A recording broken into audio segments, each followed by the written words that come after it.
Hi అండి. ఇప్పుడు lining ని ఎలా జాయిన్ చేసుకోవాలో గమ్ముతో చూపిస్తాను. అంటే ఒక సిస్టర్ అడిగారు అనమాట. అయితే ఈ గమ్ అనేది బాటిల్లో దొరుకుతుంది, లేదంటే మనకి ఇలా కోన్ షేప్ లో కూడా దొరుకుతుంది. ఫెవిక్రైక్ ఫ్యాబ్రిక్ గ్లో అని ఉంటుంది అనమాట. ఇలాగా ఫ్యాబ్రిక్ గ్లూ అని ఉంటుంది. సో ఇది మీరు ఇలా కోన్లా తీసుకున్నా పర్లేదు, బాటిల్ అయినా పర్లేదు. మీకు ఎవరికైనా దొరకకపోతే ఇంటి దగ్గర ట్రై చేయండి. దొరకకపోతే కింద ప్రొడక్ట్ లో ట్యాగ్ చేస్తాను. ఇప్పుడు నా స్టైల్లో ఎలా గమ్ముతో జాయిన్ చేసుకోవాలో చెప్తాను. హ్యాండ్ కి బార్డర్ వచ్చిందండి, కాబట్టి మనం ఇలాగా తిప్పేసుకుని కుట్టేసుకుంటే సరిపోతుంది. హ్యాండ్ కి మనకి గమ్ముతో జాయిన్ చేయాల్సిన అవసరం లేదు. పైపింగ్ వేయాలనుకుంటే మాత్రమే వేసుకోవాలి. తర్వాత వచ్చేసి షే బెల్ట్ కూడా అవసరం లేదండి. షే బెల్ట్ కూడా మనకి గమ్ముతో జాయిన్ చేయాల్సిన అవసరం లేదు. ఇప్పుడు మెయిన్ వచ్చేసి ఫ్రంట్ పార్ట్ అనమాట. ఫ్రంట్ పార్ట్ అదే విధంగా బ్యాక్ పార్ట్ రెండు కూడాని. ఇది వచ్చేసి పట్టు బ్లౌజ్ అండి. సో పట్టు బ్లౌజ్ కాబట్టి మీరు ఖచ్చితంగా కరెక్ట్ గా నీట్ గా చేసుకోవాలి, లేదంటే గమ్ము మరకలు అనేది అంటుకుపోతాయి అనమాట. సో ఇప్పుడు నేను ఒరిజినల్ క్లాత్ అయితే ఇలా పెట్టేశాను. ఓకేనా? ఇలా పెట్టేసుకుని నేను వాడుతున్న ఐరన్ బాక్స్ వచ్చేసి బజాజ్ ఎలక్ట్రానిక్ ఐరన్ బాక్స్ అండి. ఇక్కడ గ్రీన్ రెడ్ ఉంటుంది. హీట్ లో ఉన్నప్పుడు రెడ్ ఒకటే ఉంటుంది, గ్రీన్ ఉండదు. హీట్ తగ్గిన తర్వాత మళ్ళీ గ్రీన్ స్టార్ట్ అవుతుంది, అంటే హీట్ అవుతుంది అనమాట. ఇప్పుడు హీట్ అనేది అయిపోయింది. నేను వచ్చేసి ఆప్షన్ వచ్చేసి ఇక్కడ ఆప్షన్స్ ఉంటాయండి. ఇక్కడ రేయాన్, సిల్క్, వూల్ అని. నేనైతే సిల్క్ లో పెట్టుకుంటాను అనమాట. సిల్క్ అయితే మనకి కాలిపోదు, అదే సిల్క్ లో పెట్టకపోతే కాలిపోతుంది. ఇప్పుడు నేను బ్యాక్ పార్ట్ కి అయితే గమ్ముతో జాయిన్ చేస్తున్నాను, మరకలు ఏం పడకుండా. ఓకేనా? నేను ఇక్కడ చూసారా మార్కింగ్ అనేది నా వైపు పెట్టేసుకుంటున్నాను. ఇలా మార్కింగ్ అనేది నా వైపు పెట్టేసుకుని ఇలాగా పెట్టేసుకున్న తర్వాత ఇలాగా ఓపెన్ చేసుకుని ఇక్కడ చిన్న చిన్న డాట్స్ అయితే ఇచ్చేసేయండి. చిన్న చిన్నగా కార్నర్ కి ఇవ్వాలి, బయటకు కాదు, బాగా కార్నర్ కి. అంటే ఇవన్నీ ఖర్చులోకి వెళ్ళిపోతాయి అనమాట. మరకలు అనేవి అసలు ఏం కనిపించవు. ఇదిగోండి ఇలాగా. ఓకేనా? ఇప్పుడు ఐరన్ చేసేసుకోండి. ఐరన్ చేసేసుకుంటే కదలకుండా ఉంటుంది ఇలా మొత్తం. ఓకేనా? ఇలా నీట్గా ఐరన్ చేసేసుకోండి. ఇలా నీట్గా ఐరన్ చేసేసుకోవాలి. సిల్క్ లో పెట్టుకుంటే ఏ ప్రాబ్లం ఉండదండి. తర్వాత వచ్చేసి మళ్ళీ ఇక్కడ కూడా అంతే, ఇలాగా ఇలా చిన్న చిన్నగా గమ్ము మరకలు పడకుండా ఒక మంచి టిప్ అనమాట ఇది. ఎందుకంటే ఇది ప్లేన్ కదా, గమ్ము మరకలు అనేవి పడిపోతాయి. ఇక్కడ ఇంకో చూడండి ఇలాగా, ఇలా మంచిగా నీట్గా ఇవన్నీ కార్నర్ కి, బాగా కార్నర్ కి వేసుకోవాలి. ఖర్చులోకి వెళ్ళిపోతాయి అనమాట. మనం పైపింగ్ వేయాలనుకున్నా ఏదైనా సరే ఇలాగా. మరి ఇలా అయితే ఇన్విజిబుల్ పైపింగ్ వస్తుంది అక్క అంటే హెమ్మింగ్ మెథడ్ లో వేసుకోవాలండి. మీరు ఇన్విజిబుల్ పైపింగ్ వేసుకోవాలంటే హెమ్మింగ్ మెథడ్ లో వేసుకోవాలన్నమాట. ఇది అయిపోయిందండి. ఇక్కడ కూడా గమ్ము ఎక్కువ పడకూడదండి, కొంచెం పెట్టుకోవాలి.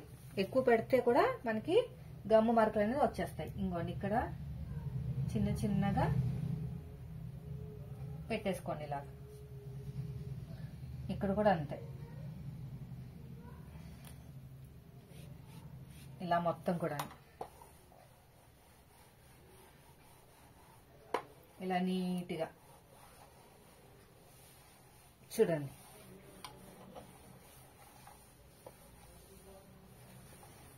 ఇలాగా. ఓకేనా? అయిపోయింది కదా. ఇప్పుడు ఒక మరక కూడా బయటకు కనిపించదు. చూడండి చక్కగా ఉందో. అసలు ఒక గమ్ మరక కూడా బయటకు కనిపించలేదు కదా. సో పక్కన పెట్టేసుకుందాం.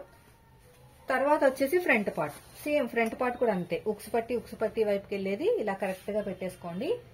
నేనైతే ఇవి మార్కింగ్ అనేది నా వైపుకి కనిపించేటట్టే ఉంచుకుంటాను ఎప్పుడు కూడా, లేదంటే మాత్రం మనకి ఇబ్బంది అయిపోతుంది. నాకు కుట్టేటప్పుడు ఇబ్బంది అయిపోతుంది, ఎందుకంటే పక్కా మార్కింగ్ అనేది ఉండాలన్నమాట నాకైతే. ఇలా కార్నర్ కి బాగా కార్నర్ కి వేసుకోవాలి.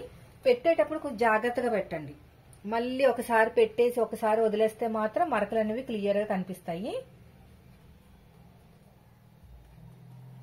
అంతే, ఐరన్ చేసేసుకుంటాం. ఇలా నీట్గా ఐరన్ అనేది చేసేసుకోవాలి. చూడండి అయిపోయింది.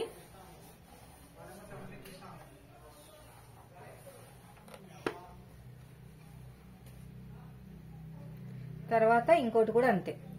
ఇది అడుగు భాగంలో పెట్టేసుకుని దీనిపైన ఇలా చక్కగా పెట్టేసుకోండి కార్నర్ కి బాగా ఇలాగా. ఎలాంటి బ్లౌజ్ అయినా మగ్గం వర్క్ బ్లౌజ్ మాత్రం వద్దండి, ఎందుకంటే మనం సరిగ్గా రాదనమాట. అది ఇలా పెట్టేసుకోండి, ఇలాగా. ఓకేనా? ఈ సైడ్కి నాకు కొంచెం అతుకులు పడతాయిలేండి, అంతే. ఇలా ఐరన్ చేసుకుంటే సరిపోతుంది. ఇలా పైన పెట్టావు కదా అక్క, కాలిపోదని డౌట్ రావచ్చు. కాలదండి, నేను సిల్క్ లో పెట్టాను. మరి వేరే ఐరన్ బాక్స్ సంగతి నాకు తెలియదు, కానీ ఇదైతే పర్ఫెక్ట్ అనమాట. ఇంకా సో అయిపోయిందండి. ఇలా మీరు చేసుకున్నారంటే ఫాస్ట్ గా వర్క్ అనేది అయిపోతుంది. అర్థమైంది కదా? ఇలా నీట్ గా పెట్టేసుకోవాలి. ఇప్పుడు ఎగస్ట్రా ఉన్న క్లాత్ ని మొత్తం కూడా నీట్ గా కట్ చేసేసుకుందాం. అది కట్ చేసుకునేటప్పుడు ఎలా కట్ చేసుకోవాలో చెప్తాను. ఇది ఆఫ్ చేసేసుకోండి, ఐరన్ బాక్స్ అనేది ఆఫ్ చేసేసుకోవాలి. ఇప్పుడు నీట్ గా కట్ చేసుకుందాం. ఇలా మొత్తం నీట్ గా రౌండ్ గా కట్ చేసుకుని ఇంకా మిషన్ మీదకి వెళ్ళిపోయి కుట్టేయడమే. సిల్వర్ కలర్ వచ్చింది, నేను సిల్వర్ కలర్ పైపింగ్ అయితే వేస్తాను. ఇలాగా ఇలా నీట్ గా కట్ చేసుకోవాలి. ఇక్కడ కూడా అంతే, ఇక్కడ కూడా.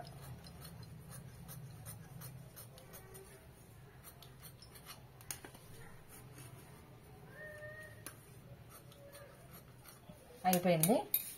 తర్వాత వచ్చేసి రెండోది కూడా అంతే, రెండోది కూడా నీట్గా కట్ చేసుకుంటూ వెళ్ళిపోవాలి. ఇక్కడ కూడా అంతే,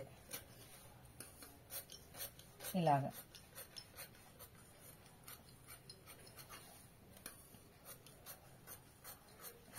ఇంకా చిన్న టక్ ఇచ్చేసేయండి. ఇలా రౌండ్గా కట్ చేసుకుంటూ వెళ్ళిపోవాలి. ఇక్కడ మిడిలో టక్ ఇచ్చేసేయండి, ఇక్కడ కూడా టక్ ఇచ్చేసేయండి. ఇది కూడా అయిపోయింది. నెక్స్ట్ వచ్చేసి బ్యాక్ పార్ట్. బ్యాక్ పార్ట్ కూడా అంతే.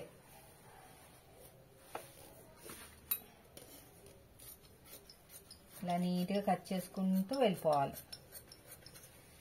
ఇక్కడ చిన్న టక్ ఇచ్చేసేయండి, ఇక్కడ టక్ ఇచ్చేసేయండి. ఈ సైడ్ కూడా అంతే. ఇలా మిడిలో చక్ ఇచ్చేసేయండి, ఇక్కడ టక్ ఇచ్చేసేయండి. ఇలా నీట్గా రౌండ్గా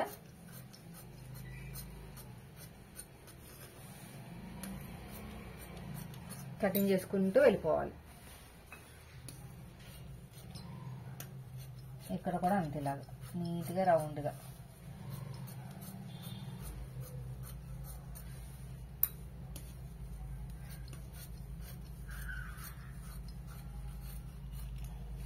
ఇక్కడ ఎగస్ట్రా ఉన్న క్లాత్ ని కట్ చేస్తాను.